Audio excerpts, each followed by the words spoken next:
It was supposed to be an ordinary morning at Crestwood High, but fate had something unforgettable planned. The school courtyard buzzed with laughter and chatter, the kind that fills every corner of a teenager's world. Yet among those hundreds of faces, one girl stood apart, nervous, quiet, clutching her backpack straps tightly as if they could shield her from what awaited.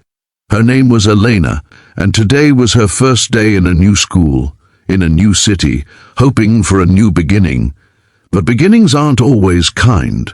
Before we dive deeper, if you believe in kindness, second chances, and standing up for what's right, then take a moment to like this video, share it, and subscribe to the channel, because stories like this remind us how strength often hides behind silence. Elena had just moved from a small town after her father passed away. Her mother, a nurse, worked double shifts to keep their lives afloat. All Elena wanted was to fit in, to be invisible enough not to draw attention, to just blend in until things felt normal again. She had no idea that her first day at Crestwood would change her forever. The courtyard was ruled by a group known as the Jackets, boys in blue and gold varsity jackets, the kind who thought they owned the place. Their leader, Brad, was tall, broad-shouldered and charming when he wanted to be, but ruthless when crossed. He had his rules. No one sat on the east bench without his say, no one used his gym locker, and definitely no one ignored his greetings. It was childish, ridiculous, but in high school, fear can make even the absurd feel like law. Elena didn't know any of that. At lunch, she saw an empty seat by the east bench, quietly opened her small lunchbox, and began to eat. Within minutes, laughter stopped. Conversations faded. She could feel the weight of eyes turning toward her. Then came the slow clap, deliberate, mocking. Brad was approaching, flanked by his two followers, Ryan and Cole. "Well, well," Brad sneered, tossing his baseball bat from one hand to the other. "The new girl thinks she's special." Elena froze. Her fork trembled slightly in her hand. She didn't reply, not because she was weak, but because she didn't want trouble. She just wanted peace. But peace was never Brad's style. He grabbed her lunchbox and dumped it onto the ground. "Next time," he said, "ask permission." Laughter erupted around them. Some students recorded on their phones. Others turned away, pretending not to see. Elena bent down to pick up her food, her fingers trembling, eyes burning. She didn't say a word. But deep inside her, something ancient and unbreakable stirred. The same fire that had carried her mother through sleepless nights and her father through his final days. That night, Elena didn't cry. She remembered her father's words from years ago when she was scared to stand up for herself. "Being brave doesn't mean you go looking for fights, sweetheart. It means you don't run from them when they find you." The next day, Brad waited. Bullies always do. They feed on the reaction, the fear, the submission. But Elena came back, same bench, same quiet grace. This time she looked calmer, stronger. Brad approached again, fury in his eyes. "Didn't you learn your place yesterday?" he barked. Elena looked up at him and simply said, "I did. This is it." That response, soft, steady, made him angrier than any insult could have. He lunged forward, yanking her arm. Cameras came out again. The crowd gathered. Some cheered, some whispered, and when Ryan held her other arm and Cole started recording, Brad raised his bat in mock triumph. "Say goodbye, new girl," he roared.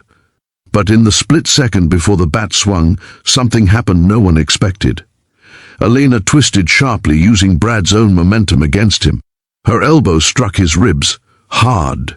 He gasped, stumbling backward. With a single swift motion, she broke free from Ryan's grip, turned, and with precision born from years of her father's self-defense. Lessons landed a clean, powerful punch to Brad's jaw. The sound echoed across the courtyard. Brad dropped the bat, eyes wide, collapsing to the ground. Silence fell, heavy, stunned, electric. The phone still rolled, capturing every second as the so-called new girl stood tall, chest heaving, eyes steady. 5 seconds. That's all it took. The Jackets stared in disbelief. Ryan lowered his phone. Cole took a hesitant step back. No one moved. Then, slowly, the crowd began to murmur. Someone whispered, "She knocked him out." Another voice said, "She didn't even flinch." Elena looked down at Brad, unconscious, then turned and calmly walked away. Her hands shook once she was out of sight, but her heart was steady. Within hours, the video was everywhere. New girl knocks out bully, flashed across social media feeds. For the first time, the school wasn't laughing at her. They were inspired. Girls whispered her name in the hallways like a secret anthem.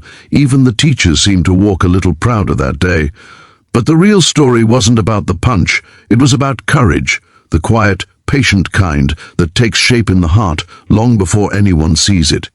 In the following days, Brad didn't show up. Rumor had it he was suspended. Some said he was too embarrassed to face anyone.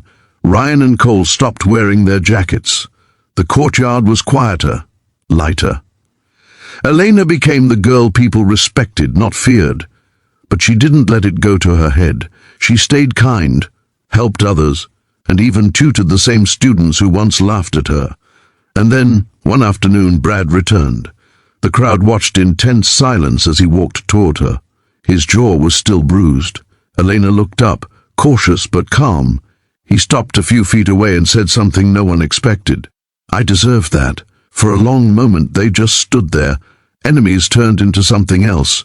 Brad looked like someone who had been forced to see himself for the first time. "I used to think being strong meant making people afraid," he said quietly. "But you showed me it's the opposite." Elena didn't gloat. She simply nodded and replied, "It's never too late to be better." That line stuck with everyone who heard it. Because strength, they realized, wasn't about dominance. It was about integrity. It was about the choice to stand tall when others expect you to fall. From that day, Crestwood changed. The East Bench was no longer off limits. The laughter that filled the courtyard wasn't cruel anymore. And Elena? She became more than just the new girl. She became a symbol of courage, of hope, of quiet rebellion against fear. Weeks later, during a school assembly, the principal spoke about her incident, calling it a reminder that one act of bravery can rewrite a story. The hall erupted with applause when Elena's name was mentioned. For once, she didn't shy away from the attention. She stood, smiled faintly, and felt the warmth of something she hadn't felt in a long time: belonging. Afterward, Brad approached her again. This time, he wasn't the bully in a varsity jacket. He was just a boy trying to make amends. They talked, really talked, about how people become who they are, how pain makes some cruel and others kind. It wasn't forgiveness at first sight, but it was a start. Elena later joined the school's self-defense club, helping teach other girls how to protect themselves. Not to fight for revenge, but for confidence. Every class ended with her saying the same words her father once told her: "Courage isn't about winning, it's about showing up again and again until fear has nowhere left to hide." And perhaps that's what made her story so unforgettable, because every viewer, every student, every person who heard it realized something: that power isn't about control but compassion, that kindness and strength can live in the same heart, and that sometimes it only takes 5 seconds of courage to change everything. If this story touched your heart, please like, share, and subscribe, not just for us, but to remind the world that courage still exists in quiet hearts everywhere.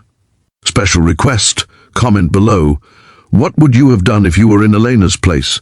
Because your story, your voice, and your courage might inspire someone else to stand tall tomorrow.